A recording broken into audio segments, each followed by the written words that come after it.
सुप्रभात बच्चों। हम हिंदी व्याकरण के अंतर्गत रचना के आधार पर वाक्य भेद व वाक्य रूपांतरण पढ़ रहे हैं। हमने पढ़ा रचना के आधार पर वाक्य के 3 भेद होते हैं: साधारण या सरल वाक्य, मिश्रित वाक्य तथा संयुक्त वाक्य। सरल वाक्य, संयुक्त वाक्य व मिश्र वाक्य। सरल वाक्य जिन वाक्यों में एक ही क्रिया होती है उन्हें सरल वाक्य कहते हैं। सरल वाक्यों में कर्ता एक से अधिक हो सकते हैं परंतु विधेय और क्रिया एक ही होते हैं। जैसे लक्ष्मी नारायण ने मकान बनवाया, बस ड्राइवर ने बस बहुत तेज चलाई। इन वाक्यों में एक एक क्रिया बनवाया, चलाई, आई, इसलिए ये सरल वाक्य है। दूसरा है संयुक्त वाक्य। जिस वाक्य में 2 या अधिक मुख्य तथा स्वतंत्र उपवाक्य होते हैं वे संयुक्त वाक्य कहलाते हैं। ये दोनों पूर्ण अर्थ देने में सक्षम होते हैं। हमने पढ़ा संयुक्त वाक्य समानाधिकरण समुच्चय बोधक के द्वारा जुड़े होते हैं। जैसे राम बाजार गया और संतरे लाया, सच बोलो परंतु कटु सत्य न बोलो। हम सब दिल्ली घूमने गए और वहाँ 4 दिन रहे। मिश्र वाक्य। मिश्र वाक्य में एक से अधिक उपवाक्य होते हैं। उनमें एक उपवाक्य प्रधान होता है तथा अन्य एक या अधिक उपवाक्य उस पर आश्रित होते हैं। यह उपवाक्य परस्पर व्यधिकरण समुच्चय बोधक जैसे कि, यदि, अगर, तो, तथापि आदि से जुड़े हुए होते हैं। जैसे शिक्षक ने बताया कि कल स्कूल में छुट्टी होगी। जो व्यक्ति कमरे में बैठा है वह मेरा भाई है। जब तू छोटा था तब साइकिल खूब चलाता था। उपवाक्य। उपवाक्य 2 तरह के होते हैं। पहला प्रधान उपवाक्य, दूसरा आश्रित उपवाक्य। उपवाक्य कहते किसे हैं?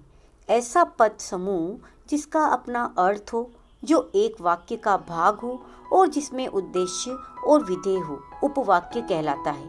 उपवाक्य के आरंभ में अधिकतर की, जिससे, ताकि, जो, जितना, ज्यों त्यों, चूंकि, क्योंकि, यदि, यद्यपि, जब, जहाँ इत्यादि होते हैं। आश्रित उपवाक्य। आश्रित उपवाक्य दूसरे उपवाक्य पर आश्रित होता है, प्रधान उपवाक्य पर आश्रित होता है।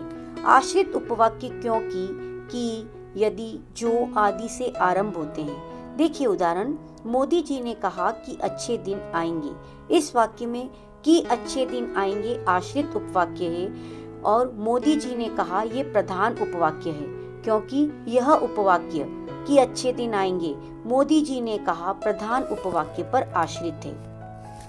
आश्रित उपवाक्य मुख्यतः 3 प्रकार के होते हैं। पहला संज्ञा उपवाक्य, दूसरा विशेषण उपवाक्य व तीसरा क्रिया विशेषण उपवाक्य। आश्रित उपवाक्य का पहला भेद है संज्ञा आश्रित उपवाक्य।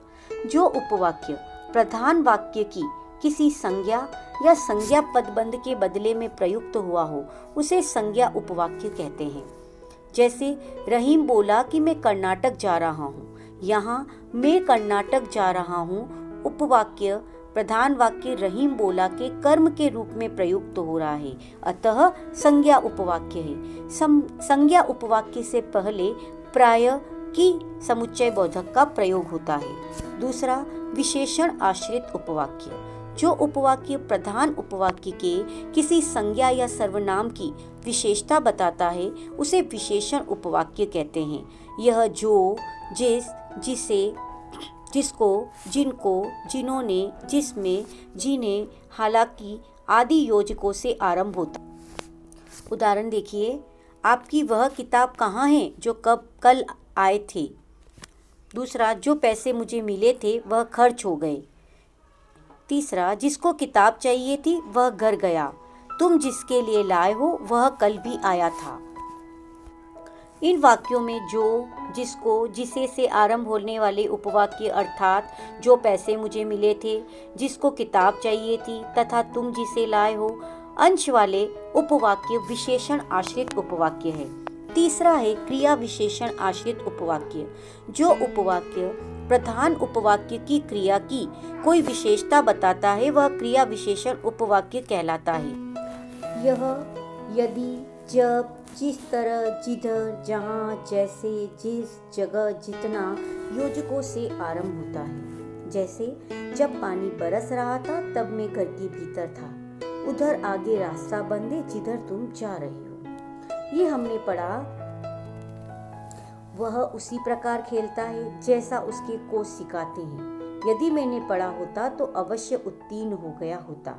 इन सभी वाक्यों में जब, जिधर, जैसा, यदि से आरंभ होने वाले उपवाक्य अर्थात जब पानी बरस रहा था, जिधर तुम जा रहे हो, जैसा उसके कोच सिखाते हैं, तथा यदि मैंने पढ़ा होता अंश वाले उपवाक्य क्रिया विशेषण आश्रित उपवाक्य। अभी हमने वाक्य के भेद व उपवाक्य आश्रित उपवाक्य के भेद पढ़े। अब हम वाक्य रूपांतरण या वाक्य रचनांतरण पढ़ेंगे कि एक वाक्य के भेद को दूसरे वाक्य के भेद में किस तरह से रूपांतरित किया जाता है।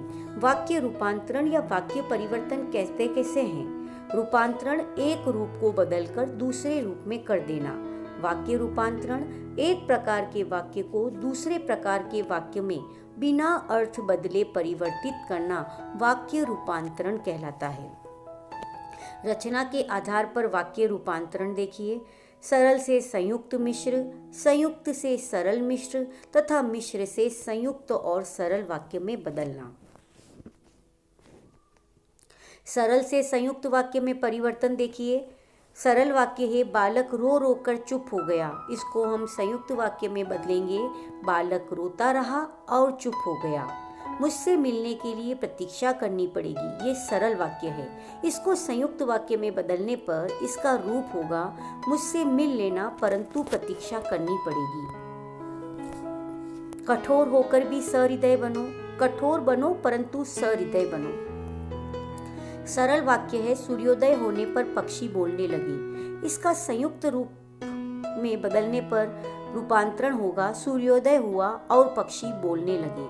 वह फल खरीदने के लिए बाजार गया। उसे फल खरीदने थे इसलिए वह बाजार गया। ये संयुक्त वाक्य होगा।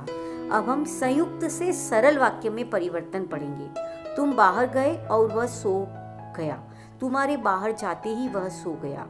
उसने झूठ बोला इसलिए दंड पाया। यह संयुक्त वाक्य है तथा इसका सरल वाक्य का रूप होगा झूठ बोलने पर उसने दंड पाया। सरल से मिश्र वाक्य में किस तरह से परिवर्तित करते हैं देखिए। स्वावलंबी व्यक्ति सदा सुखी रहते हैं। जो व्यक्ति स्वावलंबी होते हैं वे सदा सुखी रहते हैं। धनी व्यक्ति हर चीज खरीद सकता है।